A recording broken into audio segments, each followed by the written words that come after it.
Welcome to The Finest Kind, where a 50-year-old couple will sail from Maine to Florida on a small boat. Maine sure is a beautiful place, has plenty to see. This week has been rain and more rain, but hasn't stopped the progress in the boatyard. We've been able to sightsee a little bit, but mostly boat work and spending money, which I will update you on, as well as several products we intend to use over the course of our journey to Florida. This episode, we will share some of the sights we've seen, take a tour of the inside of The Finest Kind, and of course, my wife's favorite, boat projects. All right, putting on the third coat of Aqua 1 Interlux Ablative. The blue looks way better on the boat. I'll get in the sun over here. Mary's hard at work. But yeah, the blue really looks good. It's going to kind of match my boot stripe exactly. But that's all right. So still working. They came out and measured for the roller furler today. So hopefully we'll get the rigging and everything back on the mast. I installed a water pump, and I will update you on some other things as well.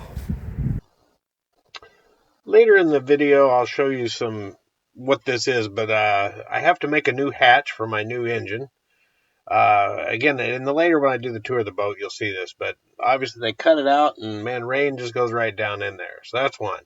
I took out the head completely, and I've got a composting head coming. We'll give you some information on that. Now I just have two through holes that I need to get rid of. Here's looking up your centerboard. So far inside, the centerboard looks pretty good. Looks pretty clean. We did take some time to see this huge Newfoundland dog. This thing had to be 150, 160 pounds. Took a small break from working, but we got the shower installed. We got the bottom painted, 100% done. Got the front painted. We've had little scratches. This is Erica's Seafood in Harpswell, Maine. Man, what a nice spot to sit. Nice cool breeze. Watching the boats go by. Getting ready to get an oyster roll. And there you have it.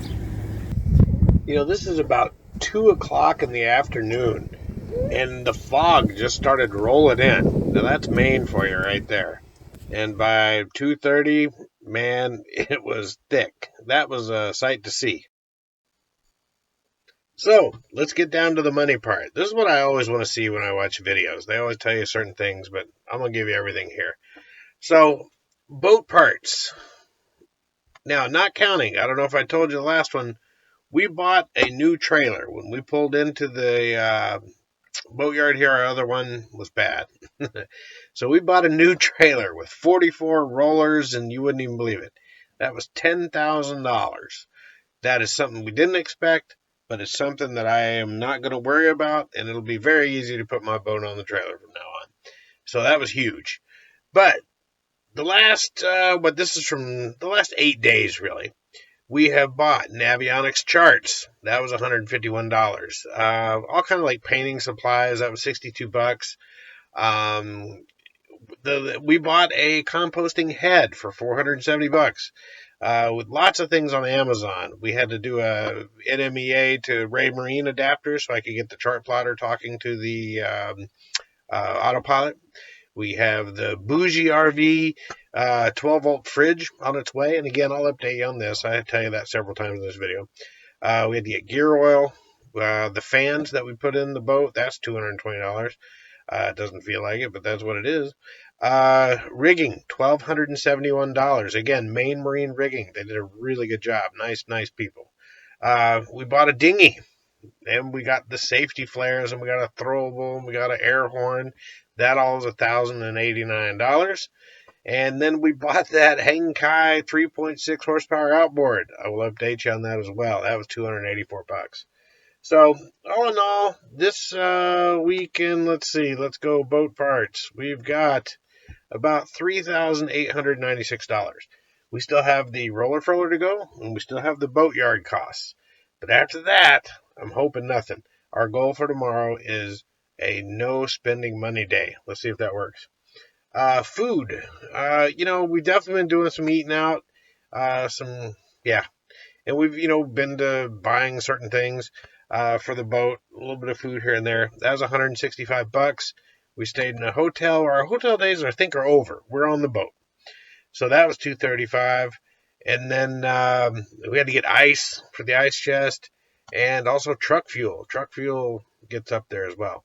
So in the last 7 days, we spent $4,498. If you don't count the, what do you call that? The trailer. That was $10,000. So right now, where are we at? Our grand total we've spent in the last 2 weeks since the 12th, $20,943, and we haven't even been in the water yet. So now again, 10,000 of that is a trailer. I gotta keep saying that trailer. So we really have about 10,000, and it's not really that bad at all. I budgeted and thought maybe 10,000 just to get started. A lot of that was hotel and travel. So we're doing pretty good. So that's that part. Let's go ahead and take a tour of the boat and show you around what the inside of Finest Kind looks like.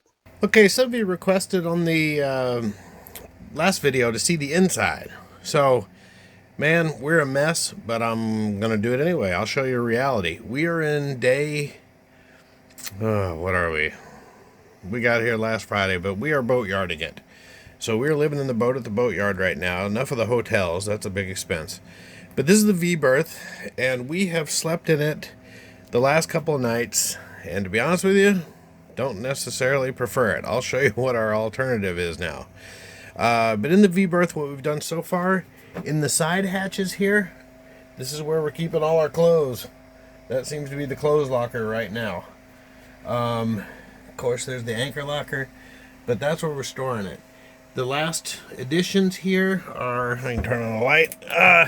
We installed these fans, which are freaking awesome. I put one there and put one here on each side. Now that will be what we will continue to do in the back. I'm getting ready to put 2 more fans in the back as well. Now, on our storage here, in this little compartment right here, I will update as we go, but this is storage right now. But this is going to end up being our refrigerator. We bought from Bougie RV a 12-volt, 23-quart refrigerator. It's actually a freezer too, if you want it to be. So that is going to become our fridge. This is our ice box now, and we have it all iced down. And it's okay, but man, towel storage and whatnot seems better there. So that's what we're doing. So that's up there in the kitchen. Not much has happened here. Again, we have our sink. It's got, I bought this 1.3. It was like $20 on Amazon, but it does really great with the water. It's not a problem. So the motor's very loud on that, but it works okay. And as you guys can see, I took out the 2-burner stove, the propane stove, and I made this hatch. And this, right now, stores our butane stove, which is awesome. It boils water quicker than you can imagine. I mean, it really takes just a minute to boil water. I highly recommend doing that. But in here I have storage for my pots and pans. I have a tea kettle and all my utensils. Okay? Now, the old design was for these cabinets here to be, they folded out, and I hated it. I put in these things here to where we slide up. So you just slide this up, and this stores all our food. And I put a board in there. Tons of storage. And then down below, this slides up as well. And we have all our canned goods and things down at the very bottom there. Alright, so again, I love this so far. This is working out for me. But anyway, so again, I love that they slide up and just stay out of the way, and I don't have to have my cabinet down. So that's really cool. Let's see here. Nothing amazing with the electrical panel. Right now, batteries are charging. Everything is good. Go to this side. We have the Fusion radio in there, which is awesome. It connects with the chart plotter, and I can run my stereo through there, and we've been running the TV through it. I've been watching on my phone. Table. Now, this is where the head goes, underneath this right here. And we just ordered, I took out the old head, and I just ordered a a composting toilet that will fit in there. So I took out all the plumbing. I actually have 2 through holes that I can glass up. I don't know if I'm gonna have time to do that, but anyway. So we have the composting toilet. So the fridge, the composting toilet. I will give you an update once it arrives, and we will definitely do more reviews on that and let you know how it's going. One other thing, the center board. This is where the crank is.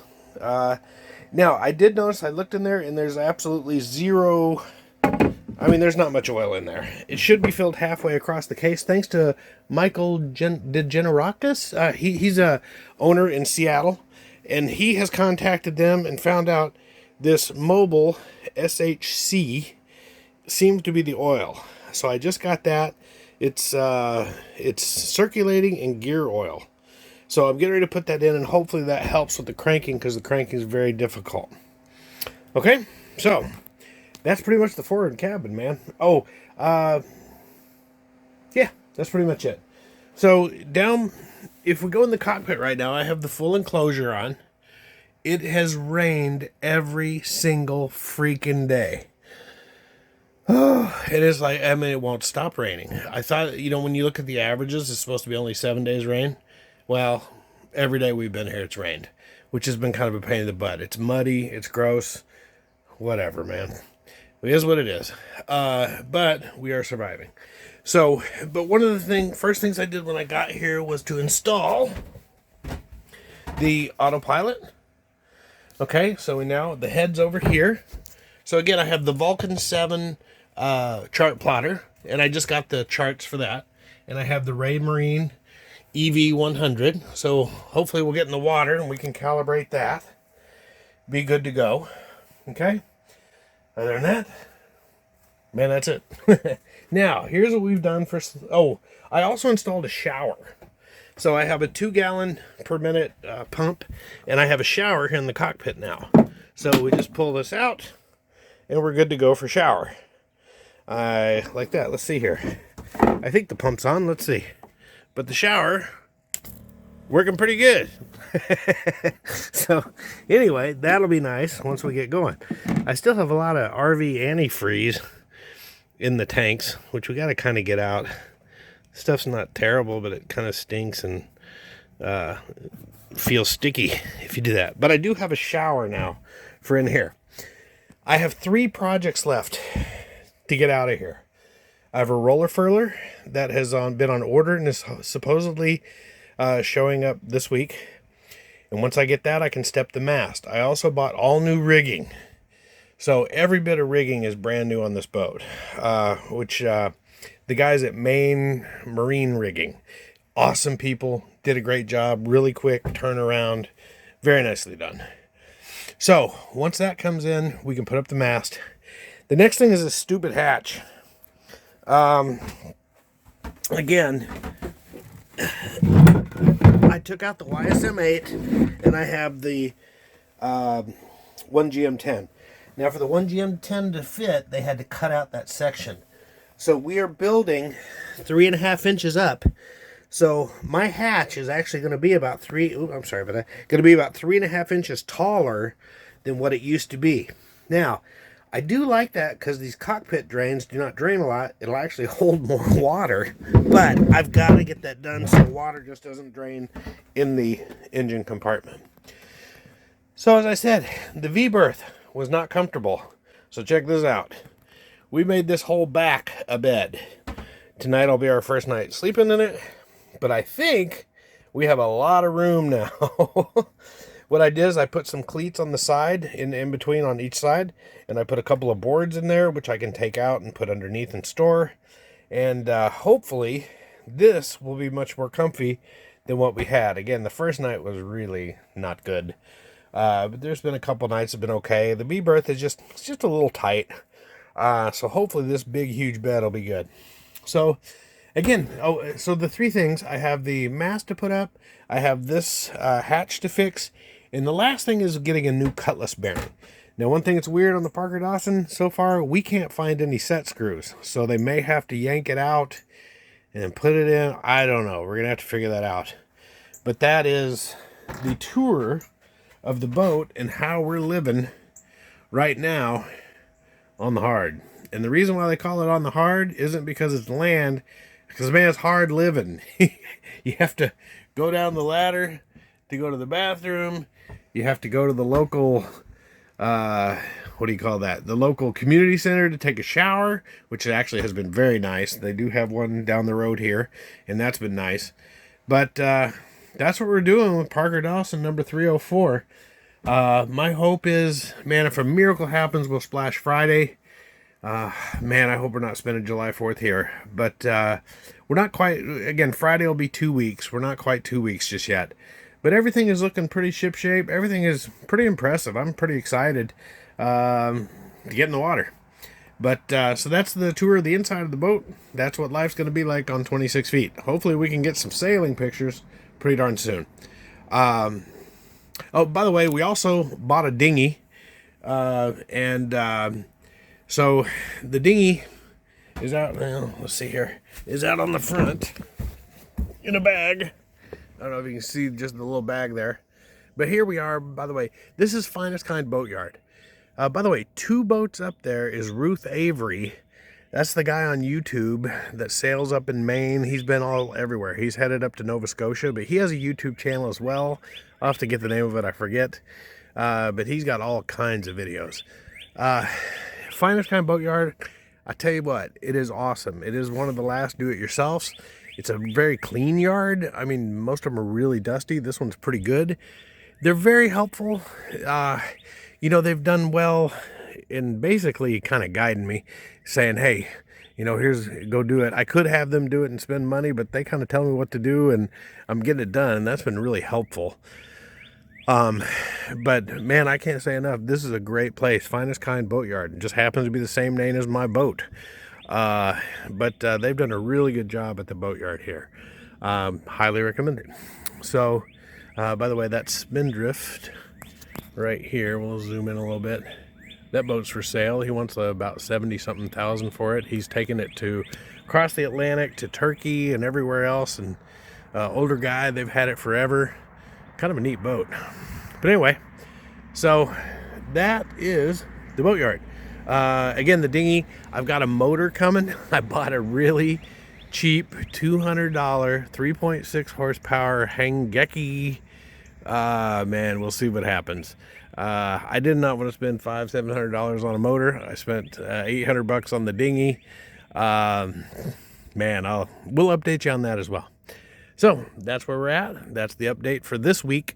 Hopefully next week we will show you some pictures from the water. So till next time, guys, keep sailing, fair winds.